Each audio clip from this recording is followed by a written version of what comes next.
Welcome to TSC Chats, episode 4. Myself, Racheal, Ashley, and JJ here. Today we want to talk a little bit about ABM. We brought it up before in some of our other podcasts. But as you know, if you've watched the previous episodes, we want to focus on things that are broken or breaking in marketing. And we're talking a lot about ABM right now. So let's start with, what do we define as ABM? I guess definition-wise, account-based marketing is what we're talking about. Yep. Why we want to talk about it is because we think when people say account-based marketing, it's not what it needs to mean anymore. It's kind of turned into this weird, broken definition, if you will, of like a weird outbound playbook where like you take a bunch of accounts that you want to go after that you think are right. Oftentimes people are like, I want to target the Fortune 500. And you're like, okay. And they're like, we're going to run some content syndication, some ads. Let's get a tool that shows you intent so we know who's in purchase behavior or research behavior. And we're going to do that on repeat until someone says they want to buy from us. And it's broken. Why? Because no one buys like that. A. B, if you're looking for people with purchase intent and they don't know your brand already, the odds of you being thrown into the mix last minute because they just saw a display ad on the Weather Channel is probably pretty low. So you need to get in the mix, sooner rather than later and actually do something to stand out, because everyone's targeting the Fortune 500 in that example. Everyone's doing display ads. Everyone has some sort of content syndication program that they've run in the past. Everyone has a thought leadership asset that they've done. So just because you're sending those ads only to the Fortune 500 doesn't mean you're going to close the Fortune 500, So just out of curiosity, this week alone, how many times have you talked to clients? Like, how many times have you given the spiel this week? It's currently Wednesday as we're filming this. So I'm going to go like 5, I think. Yeah. So it's really prevalent. But also one thing that might be worth bringing up is in those conversations, like what was said to you, like, hey, this is the problem we're facing, or from client language, like, this is what the issue is. And then we're like, oh yeah, it's because this is what you're doing. It doesn't work. There's like 2 main ones. First one is we're getting too much traffic from like small companies that, given our pricing models, we only really make sense for like enterprise companies. Yeah. And so what can we do that's more direct? The classic, like when ABM first got popular, it was like throwing darts at a dartboard. It was like the picture that everyone used, like illustration wise, instead of casting an open net. It was like the opposite of the inbound model. So that's definitely one. How do we go more upstream from a company size perspective? But then 2, how do we, which in theory could be the same thing, but reduce waste or really get everyone aligned is probably the better way of saying it. Like, how can we get sales and marketing more aligned by going after the same people? Yes. So it's like an alignment, or it's a reduce waste via 2 small companies want to talk to us that we don't want to talk to back. So all these conversations you're having with organizations about ABM and ABM not working, I'm hearing you talk a lot about ABX is something that is worthwhile and you're seeing a lot of traction with. So what is ABX? Definition-wise, to call back to what I said for ABM. Thank you for being our dictionary today. So account-based experience would be the differentiator there. And what we're really trying to think about is what is like the additional layer you can do to actually stand out, to have companies know who you are well before they have purchase intent, and to take things away from a basically cookie-cutter playbook that is, what the ABM model I just described is, and into something that is actually unique and personalized for accounts, to try to break the noise, to have, maybe defining moments with these companies that make them want to tune into the advertising that you're doing from an account-based perspective. And so it's how can we think about the ABM playbook now is like, that's the base layer. That's, if you're going to go after 1,000 accounts, like, you should be doing that regardless. But that in and of itself is no longer enough and no longer a strategy. That's like a tactic in an overall approach. Gotcha. So what makes ABX a unique experience? Like, really? Like, what makes it different? I think the cool thing is it depends on the company you are and the companies you want to go after.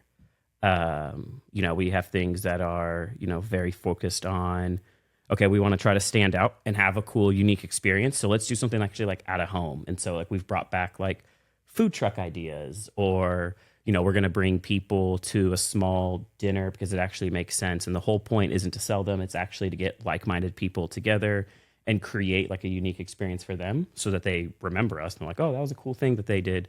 And then maybe 3 months later, when we send them something that's actually marketing or sales related, they want to engage with it because they remember us from that experience we created for them. And so the way to kind of think about it is trying to break up, accounts or people that you want to sell to, and kind of like sectors, if you will, or groupings of like, who do we need to connect with, has no idea who we are? Who do we think knows who we are, but we haven't talked to them in a while, which we would call engage? And who do we think is actually engaged with us that we can ask them to do things? And that could be come to a webinar, that could be go to a dinner, that could be have a sales conversation. Sure. It really all kind of depends on, what we think is right in that moment, instead of trying to put everyone in a perfect cookie cutter box of like, these accounts are now MQLs, these accounts are now SQLs, these accounts are now opportunities. And we basically try to treat the account like a person, which was cool 5-10 years ago. But again, I think it's just not enough now. Sure. Is the investment behind an ABX strategy the same as the investments that organizations used to have to make from like an ABM perspective, from like a technology that you would utilize? I know you mentioned like from an ABM standpoint, people would look at like purchase intent. Is it the same type of investment for ABX? For super mature companies who want to go after a lot of different types of accounts, yes, I think it can be pretty similar, if not more, because now you're trying to spend to stand out from like an experiential perspective.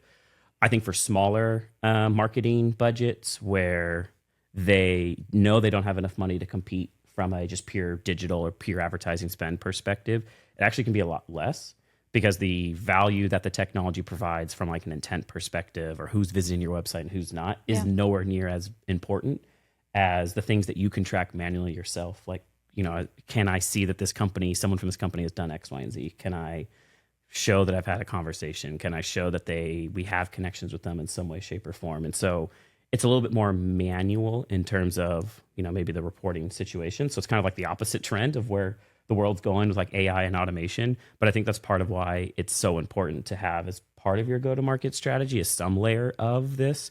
Because if you're going to only do automated and AI related things, or something that a technology can do, that's the same stuff that everyone else is going to do. So it's going to be impossible to stand out. Yeah, makes complete sense. Yeah, y'all didn't realize, but we were just interviewing JJ today about ABX. Next question, please. No, just kidding. No, it's interesting because it also, you're talking about this a little bit earlier, but it's really bringing back not that this ever fully went away, but it's bringing back the focus on like creativity and campaigns, because you have like all these multiple different channels and avenues and touch points, which, like I said, never really went away. But when people were putting all of their eggs in, one basket, rather than kind of the way they're thinking about it as a holistic experience now. So I think that's, and I cool think it puts the value and emphasis back on people. Yeah. Yeah. Right. Exactly. Like, we used to go around saying from like a TSC back when we were the Star Conspiracy, our message was, excuse me, like humanizing B2B brands. Mm-hmm. And that was so important in that moment, because everyone thought B2B selling and marketing was a company to a company. They forgot that it was people to people. Yeah. And we're starting to go back that way with all the automation, all the new things that are coming through. Like, we're forgetting that these are end users. Yeah. And it's not only the people in terms of who you're trying to connect with, but also the people component within your internal organization. Like, I feel like organizations that are being successful at implementing an ABX strategy really have strong connective tissue and collaboration between sales and marketing functions. They have to. Yeah. 100%. A really like magical meeting earlier this week where the topic of the meeting was, okay, here are the very defined companies that we're going after. Yep. Here is where we're making progress in terms of connecting with these individuals. And here's where we're starting to see engagement building from a marketing perspective. Okay, the sales individuals were in that conversation, were then able to build on and almost like take the baton where we're starting to see engagement be built and layer in their outreach where the sales directors are providing value to those contacts on an ongoing basis. And they're really starting to see results building from that type of integration. Yeah, for sure. I mean, it's your whole revenue like building function as one, which is how it should operate. Yeah. But historically has not. Yeah. We'll see how that goes. Yeah. Check back within us in a little bit and see if that's still working well. I mean, some clients Can it last? Some clients do it well. It's a hard thing to do when you have like deep ingrained. Well, I think it's because it makes you rethink how you approach different aspects of your business and how you have things built out. Yeah. This like structurally, it's very different. And if you know, the bigger the company, the harder that's going to be because it ties back to how you measure success. Like, and there's not any tools in place that pull all these pieces of information together. Like JJ, the reporting you do from like an ABX campaign perspective, how manual? Yeah, it's pretty manual. Be sweet if there was a technology that could help. Maybe we'll build it one day. But yeah, it takes work to do it. I mean, it really just simplifies what we're trying to do. You're trying to build a community. You're trying to build an audience, engage with that audience, get them to, you know, like you. And then when they like you, they'll probably have a more higher propensity to buy from you. It's like very simplistic marketing 101 that we probably all learned in school, but like we forgot somewhere along the way that that's what this is all about. we got lost in metrics. Yeah. It became performance marketers and dashboard marketers and not people marketers anymore. Yeah, it's very And so ABX has the potential to do both. Correct. Yeah. Gives you a North Star, gives you metrics to shoot for and aim against, gives you a way to see if you're doing well or not, but it still keeps the focus on the end person that you're trying to market to. And if you're not doing well, it's because you're probably not thinking of them like people. You're thinking of them like a company that you need to go after, and you're going to go after them in a way that you would never engage with yourself. But you're like, they're not like me. No, they're probably just like you. So if you wouldn't do it, they probably wouldn't either. Yeah, that's fair. Well, maybe we'll spend another episode breaking that down even more, just in how like functionally how this is working for clients, because we've seen a handful now doing it and like really getting into it, but we've seen companies try to implement this across the board, all different shapes and sizes. So Yep. might be good. Yeah. All right. Well, any final words? Any final thoughts, pals? Was a good one. Yeah, it's good. It was good. Well, thanks for listening to our chat around ABM, ABX. Obviously, we think there's a lot to learn and grow and, you know, continue to dive into from an ABX standpoint. So you'll probably hear more about that and as we turn into 2025. But yeah, we'll see you on the next episode. Bye, Thanks for everyone. joining. Bye. Laters.